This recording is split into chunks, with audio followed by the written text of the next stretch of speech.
Jadi kalau hajatmu pengen kabul, kamu pengen duit, kamu pengen rumah, mintanya ke siapa? Ke Allah. Pakainya apa? Sholawat. Gak pakai sholawat, ditolak sama Allah. Makanya kalau ada orang mengatakan, jangan gunakan sholawat untuk mobil, jangan gunakan sholawat untuk motor, jangan gunakan sholawat untuk hajat dunia, maka jawablah, lantas suruh pakai apa? Kalau nggak pakai minta sama Allah, suruh pakai duit, suruh pakai kerja, suruh pakai usaha, suruh mengandalkan ikhtiarnya, melupakan Tuhannya. Ajaran siapa ini? Ini bukan ajaran Nabi Muhammad SAW. Makanya orang yang nggak punya duit kalau udah kenal Allah, kenal Rasulullah, nggak ada yang pesimis, optimis. Nggak punya duit pengen beli mobil, jalan di kampung lenggak-lenggok. Ditanya, kemana? Showroom. Ngapain? Beli mobil. Duitnya ada? Belum. Nah terus proses sholawat. Tahap awal, sholawatin dulu. Sholawatin. Dianggap orang stres. Ini yang normal ini. Yang anggap stres itu yang stres. Bener. Apa? Nanti akan saya jelaskan. Serius. Yang kedua. Dalil tidak terbantahkan. Dan ini yang punya Habib dan Kiai serta murid-murid dan kawannya. Yang lain nggak punya. Cari cek itu, cari di Google nanti. Kalau nggak percaya, di Google kalimatnya pakai bahasa Arab. Ya. Satu-satunya amal yang tidak ditolak sama Allah hanyalah sholawat. Yang lain nanti dulu, cek, recheck, tolak, terima, tolak, terima. Kalau sholawat langsung diterima. Meskipun kamu riak, meskipun kamu ujub, tetap diterima. Itu yang namanya sholawat. Habib, Yai, masa bisa sholawat mengalahkan sholat? Nah ini pemikiran gak beres ini. Jadi kalau sholawat bisa mengalahkan sholat, seakan-akan ini sholawat sesuatu yang salah. Nah, sholat itu ibadah, sholat itu ibadah. Kalau ada ibadah yang pahalanya memang secara khusus bisa lebih besar dari ibadah yang lain kan ya luar biasa. Dan yang namanya sholat itu bagiannya adalah sholawat. Paham? Jadi kalau nggak ada sholawat tidak ada sholat. Ini harus dipahami. Sabar. Pelan-pelan. Step by step. Biar nggak gagal paham ya. Ayatnya, innallaha wa malaikatahu yusalluna 'alan nabi ya ayyuhalladzina amanu sallu 'alaihi wa sallimu taslima. Allahumma shalli wa sallim wa barik alaihi. Setiap mau mulai maulid dibaca enggak ini? Dibaca kan? Ayat ini dibaca.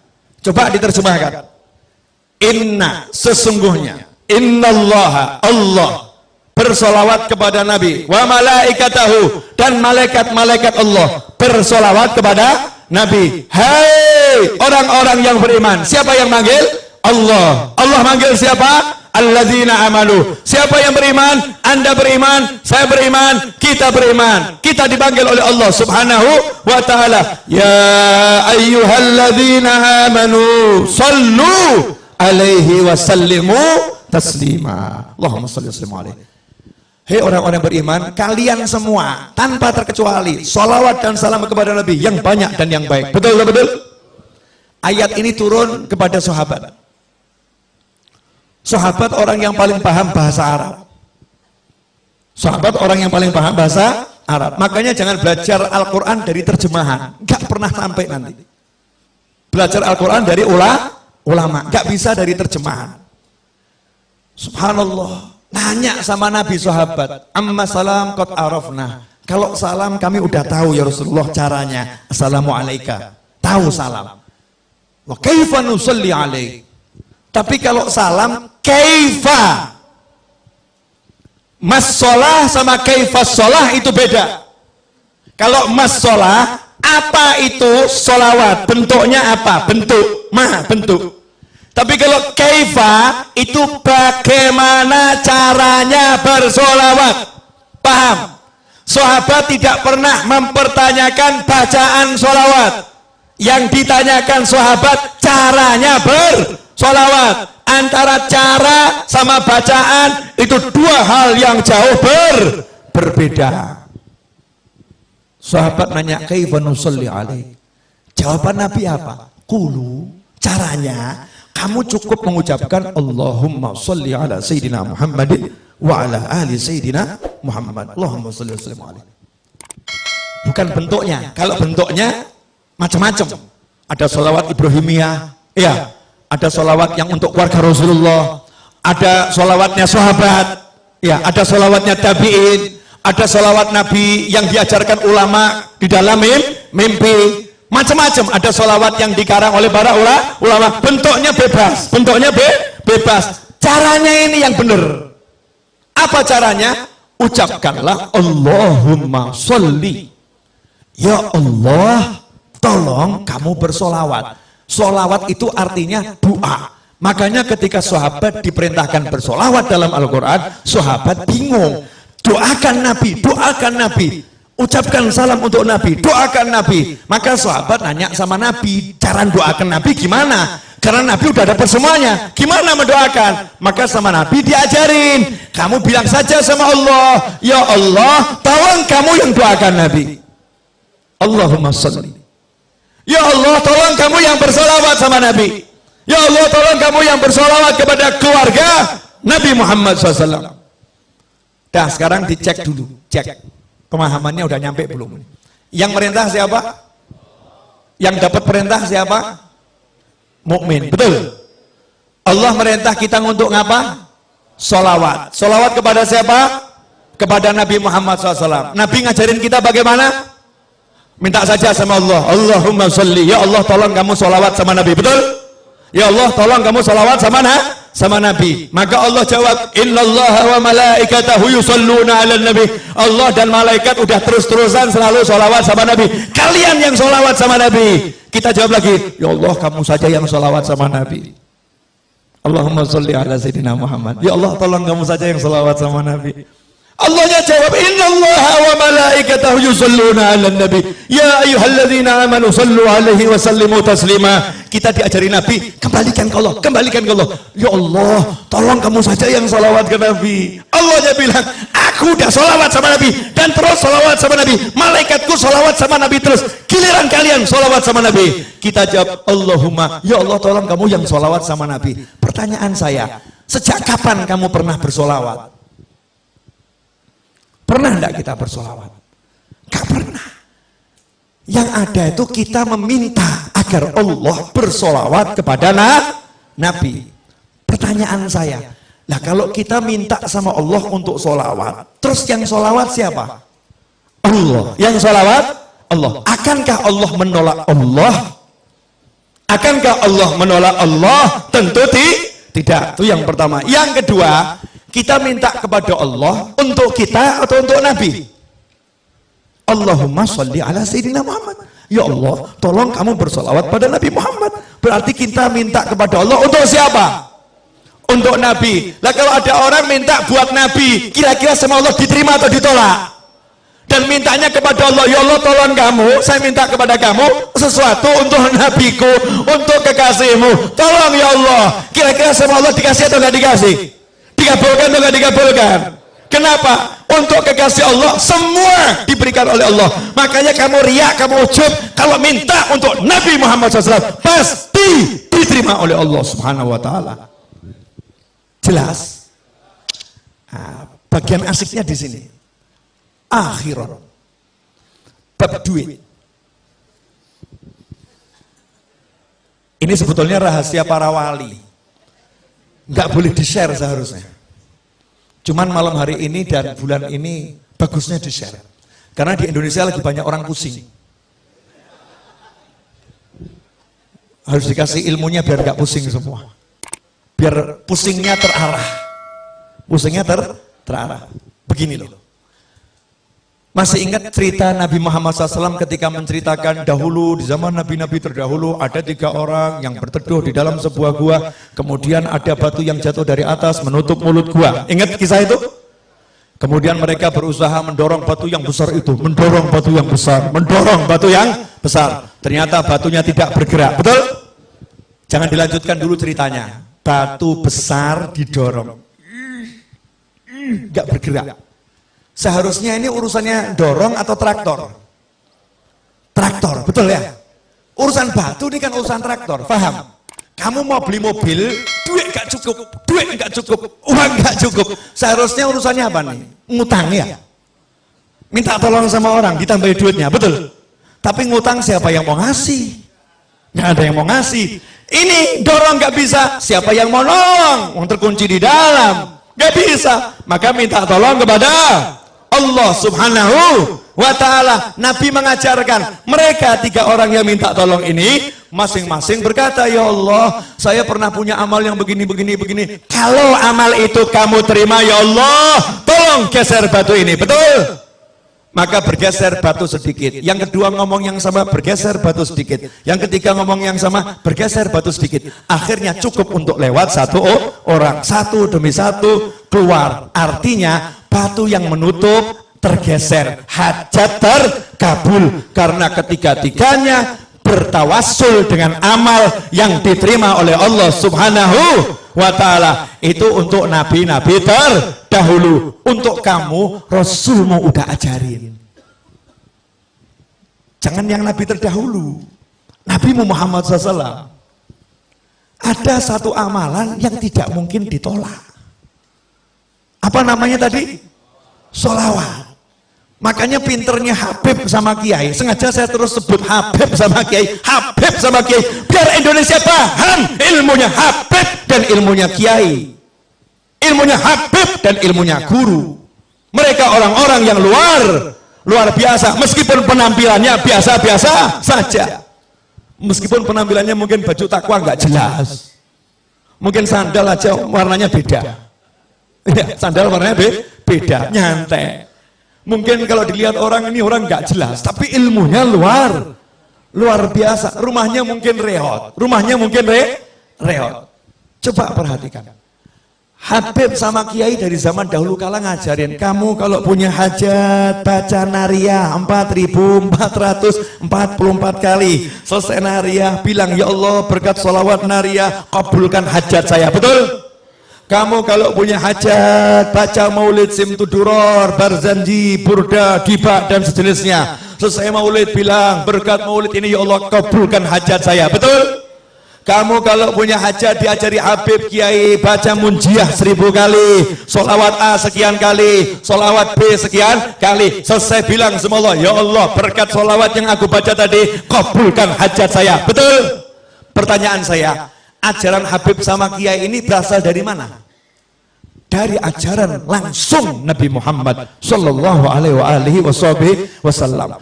Amal yang tidak ditolak. Dan buat kita amal yang tidak ditolak adalah sholawat. Makanya kalau kamu pengen beli mobil, baca nariyah 4.444 kali. Tapi jangan diwakilkan. Kalau kamu wakilkan, yang qabul yang mewakili.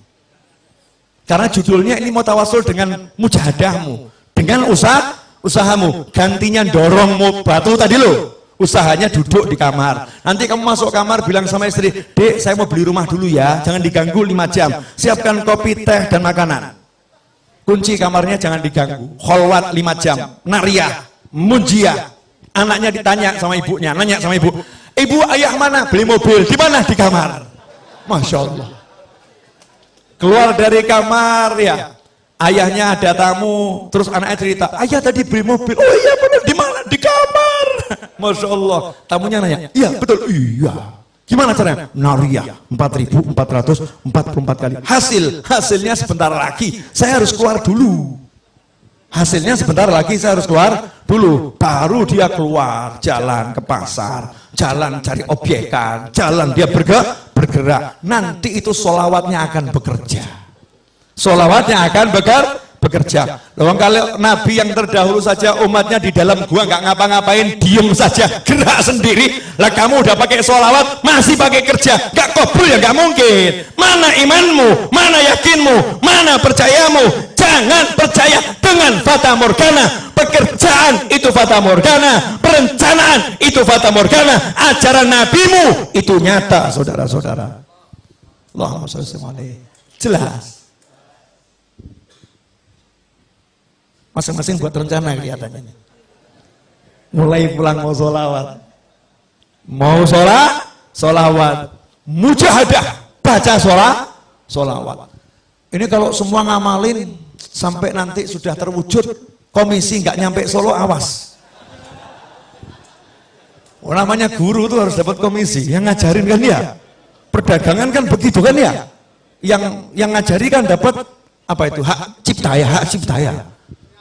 Royalti. Nah, royalti nggak usah banyak-banyak, udah 10%. Royalti 10%. Ikhwani rahimakumullah. Jelas yang saya sampaikan? Jelas? Sekarang hidup ringan atau berat? Ringan ya? Gak usah repot, kita punya Nabi Muhammad sallallahu alaihi wasallam. Ada yang masih ngeyel, mungkin nonton orangnya. Sebentar. Masih belum puas. Oke, satu lagi. Yang di rumah tuh masih belum puas dalilnya. Wa may yattaqillaha yaj'al lahu makhrajan wa yarzuqhu min haitsu la yahtasib. Siapa takwa kepada Allah, Allah akan selalu memberikan solusi untuk masalahnya, apapun itu masalahnya. Wa yarzuqhu min haitsu la yahtasib. Dan Allah akan selalu memberinya surprise rezekinya surprise, rezekinya kejutan, tidak bisa difikir dari mana datangnya, tahu-tahu muncul. Itu namanya min haitsu la yahtasib. Bahasa kerennya surprise, itu kerennya. Rezekinya surprise. Ayatnya itu, lihat asbabun nuzulnya. Asbabun nuzulnya tentang suami istri yang anaknya tertawan oleh musuh. Terus suami istri ini menghadap Nabi Muhammad SAW. Terus ngomong sama Nabi, anak saya ditawan musuh. Apakah Nabi kirim pasukan untuk membebaskannya? Apakah Nabi mengatakan, satu sahabatku nyawanya seperti nyawa seluruh umatku, maka akan kukerahkan seluruh pasukan untuk bebaskan anakmu? Apakah seperti itu? Enggak. Nabi mengajari, pulanglah kamu ke rumah, ajak istrimu, bacalah haula wala quwata illa billah. Maka sang suami pulang ke rumah. Sampai di rumah istrinya dikasih tahu. Apa jawaban istri yang solihah? Masya Allah, petunjuk yang luar biasa. Ini anaknya ditawan. Nabi nggak kirim pasukan. Nabi nggak kirim pasukan khusus. Nabi tidak buat perencanaan untuk pembebasan secara zahir. Tapi Nabi ngajari ucap la haula wala quwata illa billah. Istri ini mengatakan, ini cara yang paling hebat. Ini petunjuk yang luar biasa. Sekarang suami pergi ke tempat kiai, pergi ke tempat habib, penuh dengan yang namanya masalah, kemudian diajarin Kiai Habib, baca Simtudurur di rumahmu setiap malam Jumat, akan selesai masalahmu. Pulang ke rumah, ngomong sama istri, istrinya menjawab, maulid lagi, urusannya duit kok suruh baca maulid, urusannya utang nggak selesai kok suruh baca maulid. Na'udzubillah, amin. Mana perencanaanmu? Mana strategimu? Rasulullah enggak membuat strategi, sahabatnya tidak suruh buat strategi, suruh duduk zikir kepada Ilahi Rabbi. Hasilnya subuh, ketok pintu rumah, anaknya datang, assalamualaikum, rangkulan nangis. Anaknya datang bawa kambing sejumlah lembah itu ya, lembah. Di riwayat yang lain kuda sebanyak itu, masya Allah. Maka sang ayah ini langsung ngadep ke Rasulullah SAW. Ya Rasulullah, anak saya udah pulang, selamat, bahkan bawa rampasan perang. Ternyata anaknya ketika ditawan, yang nawan dibuat tidur sama Allah. Kemudian anaknya bisa melepaskan ikatannya. Anaknya kemudian melarikan diri. Dan ternyata kambingnya saat itu, dan atau kudanya saat itu, semua ikut sama anak tersebut ke Madinah Nabi Muhammad SAW. Sehingga sampai depan pintu, orang tuanya bahagia, anaknya bahagia, kambingnya juga bahagia. Kambingnya hijrah dari tangan orang kafir ke tangan muslimin. Apa kata Nabi? Muncullah itu turun ayat, wa may yattaqillaha yaj'al lahu makhrajan wa yarzuqhu min haitsu la yahtasib. Makanya kalau kamu pengen solusi, kamu pengen rezeki, jalannya takwa. Dan salah satu jalan takwa yang terbaik adalah sholawat pada Nabi Muhammad sallallahu alaihi wasallam. Makanya kalau ada orang mengatakan jangan jadikan sholawat untuk cari dunia, orang ini tidak paham ilmunya Allah dan Nabi Muhammad SAW. Justru kalau kamu butuh dunia, pakailah akhiratmu. pakailah Allahmu. Itu namanya orang yang mengandalkan Allah Subhanahu wa ta'ala.